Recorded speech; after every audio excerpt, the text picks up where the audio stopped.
In a surprising upset, a 24-year-old political newcomer on Tuesday defeated President Trump's pick in a Republican primary runoff for a western North Carolina congressional seat vacated by Trump's chief of staff. Madison Cawthorn, a real estate investor, easily beat out Linda Bennett, a real estate agent who had a clear fundraising advantage, with about 66% of the vote. Trump's chief of staff, Mark Meadows, announced he wouldn't seek re-election right before the filing deadline, and Bennett quickly announced her intent to run, a move that angered many Republicans in the 11th congressional district. Bennett, 62, lost the runoff despite a string of high-profile GOP endorsements, including from Trump, who recorded a robocall for her, Meadows, Senator Ted Cruz of Texas, and Representative Jim Jordan of Ohio. Cawthorn used those endorsements against her, labeling her as the establishment choice who would be beholden to special interests. He also criticized Bennett for refusing to debate him, saying in an ad, "I'll debate anytime, anywhere. I won't cow behind big-name endorsements." Following his win, Cawthorn released a statement appealing to Trump. "I want to make something clear. I support our great president," he said. "I do not believe this election has been a referendum on the president's influence. The people of Western North Carolina are wise and discerning. You observed both candidates and simply made the choice you believed is best for our district.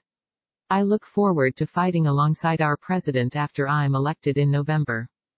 Cawthorn campaigned as pro-Trump, pro-life and pro-Second Amendment, and emphasized his family's deep roots in the state, which he said goes back to the Revolutionary War.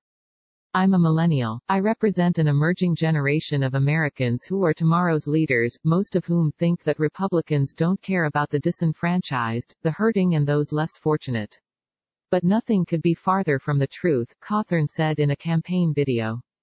Cawthorn was nominated by Meadows in 2014 to attend the U.S. Naval Academy but suffered major injuries in a car accident later that year, leaving him paralyzed from the waist down. Cawthorn will be 25 by November's general election, the minimum age for a U.S. representative. In an interview with the Washington Examiner, Cawthorn shrugged off suggestions from opponents that he's too young to handle working in the halls of Washington. "If they want to push me or do whatever they can, I promise I will fight back because I have been through far worse than they could ever imagine," he said. "The people of Western North Carolina are the only people I care about. I really think that my accident has given me the resolve to represent them." He also told the Examiner his accident gave him insight into the health care system, which he has placed as a top priority. "I had over $3 million in medical debt as an 18-year-old, he said. "I would like to be the face of the Republican Party when it comes to health care."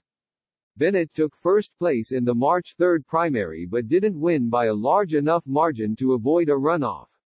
Cawthorn placed second in the primary, beating out a former Meadows staffer and a state senator. In November's general election, Cawthorn will face Democratic nominee Mo Davis, a former prosecutor and retired Air Force colonel. The 11th district is considered a safe Republican district by political forecasters.